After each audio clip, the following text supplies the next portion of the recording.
Magandang araw sa inyong lahat at welcome sa aking channel. Napalitan na agad si Sunshine Guimari bilang abogado ng pamilya Caballero sa FPJ's Batang Quiapo.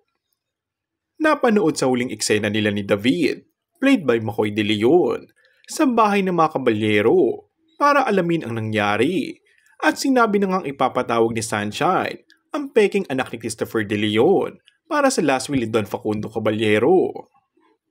At heto nga, biglang may anunsyo ang Dreamscape Entertainment sa kanilang Facebook account.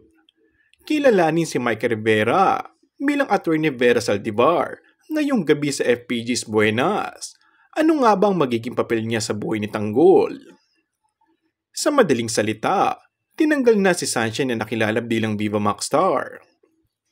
Inalam naman kung bakit nawala o napilitang umalis si Sunshine Guimari sa Batang Quiapo. Hindi po makasabay sa acting ni David o ni Makoy De Leon. Casual na sagot ng ABS-CBN. Oo naman, kailangan talagang magaling umarte ang makaka-eksena ni Makoy kundi lalamunin niya ito. In fairness, gumaling ng umarte si Makoy sa Batang Quiapo at nakikipagsabayin siya sa lahat kahit pa veteranong artista. Kaya siguro hindi siya nawawala dahil kailangan ng mahusay na kontrabida. And that's all for our today's video. Kung bago ka lang sa aking channel ay mag-subscribe at pindutin na rin ang notification bell. Maraming salamat!